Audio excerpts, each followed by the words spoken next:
26 November 2023 रोजी संपर्क नेता म्हणून निवड झाल्यावर जास्तीत जास्त आमदार निवडून आणण्यासाठी प्रयत्न आहेत. रामटेकची जागा उदार अंतकरणाने सोडली. काँग्रेस व राष्ट्रवादीचे 14 आमदार निवडून आले आहेत. ते सोडून 2019 साली युतीत असताना 28 जागा लढल्या होत्या. शिवसेना भाजप वेगळी झाली असली तरी हे 14 मतदारसंघ आमच्या हक्काचे ठरतात. परंतु 8 ते 10 मतदारसंघ आम्हाला परत मिळावे ही मागणी आहे. आज सगळ्यात सळसळत्या रक्ताचा शिवसैनिक विदर्भात आहे, म्हणून 8 ते 10 जागा मिळाव्यात. नागपुरातील 5 जागा मिळायला पाहिजेत हा माझा आग्रह आहे. त्यांच्या भूमिकेवर मी कशाला बोलू? ही लाडकी बहीण नसून लाडकी खुर्ची योजना आहे.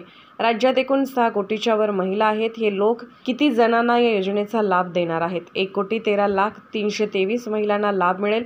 5 कोटीपेक्षा जास्त महिलांना लाभ मिळणार नाही. देवाभाऊ अनाथांचे नाथ एकनाथ दादा असे तिघेही श्रेय घेत आहेत. तिन्ही भाऊ लबाड आहेत. मी जागा वाटप समितीमध्ये नाही, त्यात हस्तक्षेप करत नाही. मला पूर्व विदर्भातील 28 जागा दिल्या आहेत आणि दक्षिण महाराष्ट्रातील 26 जागा मला दिल्या आहेत. अशा 56 विधानसभा मतदारसंघावर लक्ष आहे. 56 पैकी 36 जागा निवडून आणण्याचे उद्दिष्ट आहे. घनश्याम मक्कासरे यांच्या संस्थेत शिवाजी महाराज पुतळा उद्घाटनाला पक्षप्रमुख उद्धव ठाकरे येणार आहेत. उद्या वेळ झाल्यास त्यांच्याशी चर्चा करू. महायुती जेव्हा जाहीर करावी हा त्यांचा विषय आहे. पितृपक्षात जरी यादी जाहीर झाली तरी त्यात वाईट वाटणार नाही. आमचं जागा वाटपाचं काम आम्ही प्रकाश आंबेडकर यांना दिलेले नाही किंवा त्यांचं जागा वाटपाचं काम आम्ही घेतले नाही. त्यामुळे आमचं आम्ही बघू.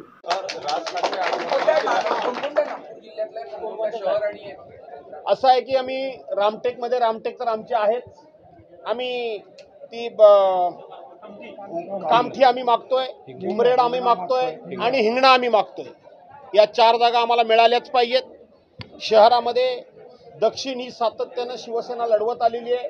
ती दक्षिण आम्ही मागतोय, पूर्व आम्ही मागतोय आणि एक नागपूरमध्ये चर्चेतून 3री जागा आम्ही सोडवून घेण्याचा प्रयत्न करतो. राज ठाकरे म्हणाले की लाडकी बहीण ही योजना फसवी आहे आणि लाडक्या बहिणीला जर पैसे दिले तर राज्यातील जनतेसाठी पैसे राहणार नाही. त्याच्यावर प्रश्न काय तुमचा? राज ठाकरेंचं असं म्हणणं, अशी भूमिका राज ठाकरेंची आहे की जनतेसाठी राज ठाकरेंच्या भूमिकेबद्दल मी कशाला बोलायला पाहिजे? आम्ही पण तेच सांगतोय की ही लाडकी बहीण योजना जी आहे ही लाडकी बहीण योजना नाही तर ही लाडकी खुर्ची योजना आहे. असं आहे की राज्यामध्ये एकूण 6,53,लाख आणि 727 महिला आहेत, आमच्या महिला भगिनी आहेत. हे लोक किती जणांना ह्या लाडक्या बहीण योजनेचा, मुख्यमंत्री लाडक्या बहीण योजनेचा लाभ देणार आहेत? किती देणार आहेत याची कल्पना आहे तुम्हाला? माझ्या माहितीप्रमाणे 1,13,03,23 महिलांना फक्त याचा लाभ मिळणार आहे. याचा अर्थ 5,53,लाख महिलांना ह्या मुख्यमंत्री लाडकी बहीण योजनेचा लाभ मिळणार नाही. आणि त्या 1,13,00,000 महिलांमध्ये 3 तिगाडा काम बिगाडा देवेंद्र फडणवीसला, देवा भाऊ तुम्ही मला योजना दिली म्हणून ते श्रेय घ्यायला जात आहेत.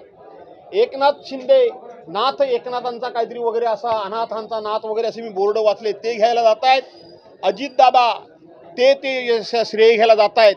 आणि बहिणी ह्या समजून चुकलेल्या आहेत. योजना एकच, लाभ एकच आणि 3 बहिणी ओरबडत आहेत लाभाकरता. त्यामुळे हे तिन्ही भाऊ लबाड आहेत. त्यांना बहिणी कुठल्याही प्रकारची मतांची भेट देणार नाहीत. त्या महाविकास आघाडीला देतील. 5,53,लाख महिलांमध्ये आम्ही महिला पोलीस पाटलांना मानधन देतो, आशा वर्करना मानधन देतो. आम्ही त्या ठिकाणी अंगणवाडी सेविकेना देतो, मदतनीसना देतो, संजय गांधी निराधार योजनेच्या पेन्शन माध्यमातून देतो. आम्ही त्या ठिकाणी निराधार योजना देतो, आम्ही श्रावणबाळ योजना देतो. अशा अनेक योजना देतो. ह्या महाराष्ट्रातल्या जनतेला माहिती आहे. त्यामुळं हे भाऊ लबाड आहेत.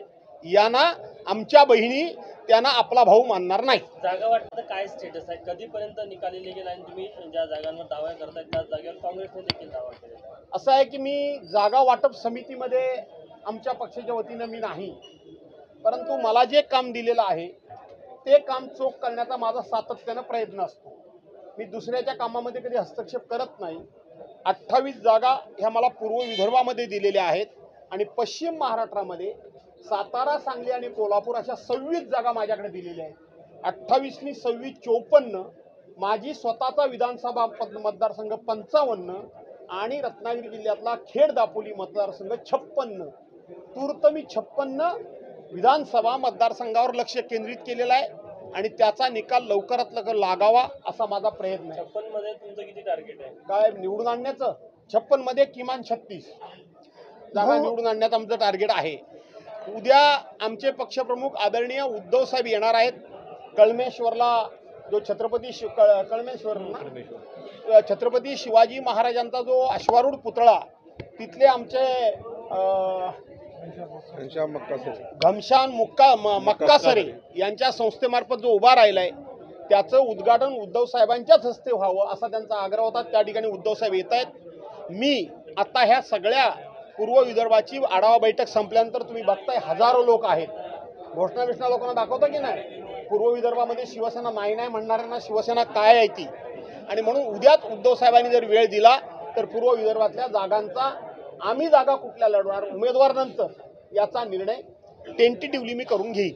भाऊ, महायुतीने पहिली जागा जी आहे म्हणजे पहिली यादी ती जाहीर करण्यासाठी घटस्थापनेचा मुहूर्त शोधलेला आहे, काय म्हणा? असं आहे की त्यांच्या महायुतीनं कधी यादी जाहीर करावी कधी नाही हा त्यांचा अधिकार आहे. आमची जाहीर यादी जर पितृपक्षामध्ये सुद्धा जाहीर झाली तरी मला आनंद वाटेल, कारण ते मुहूर्त शोधतात. आम्ही पितृपक्ष जो आहे तो मी अशुभ मानत नाही. मी बरीचशी कामं ही पितृपक्षातच करतो. का माहिती आहे तुम्हाला? पितृपक्ष याचा अर्थ काय की आपले पूर्वज या 15 दिवसाकरता स्वर्गातून खाली जमिनीवर आलेले आहेत. आता ते जमिनीवर आलेले असताना त्यांच्या उपस्थितीतच चांगलं काम केलं तर बरं आहे की नाही? त्यांना वाटेल की नाही आपले दिवटे काय काम करतायत ते. आणि म्हणून मी हा काही महिना अशुभ समजत नाही. उद्या जरी आमची जाहीर झाली यादी तरी तिचं मी स्वागत करेन. धन्यवाद. प्रकाश आंबेडकरांनी असं म्हटलंय की महाविकास आघाडीमध्ये ज्या आहेत जास्तीत जास्त जागा उद्धव ठाकरे आणि काँग्रेस घेण्याच्या प्रयत्नात आहे. फक्त 44 जागा ज्या आहेत उद्धव ठाकरे सेनेला मिळू शकतात असं म्हणतात. आमच्या जागा वाटपाचं काम काय आम्ही प्रकाश आंबेडकरांच्याकडे दिलेलं नाही किंवा त्यांच्या जागा वाटपांचं काम आम्हीही घेतलेलं नाही. त्यामुळे आम्ही किती जागा घ्यायच्या हे ते ठरवू शकत नाहीत आणि ते किती जागा घेणार हे आम्ही सांगू शकत नाही. आमचं आम्ही सांगू, त्यांचं त्यांनी सांगावं, एवढंच मी सांगेन. बरोबर आहे की नाही? ओके, 50 खोके.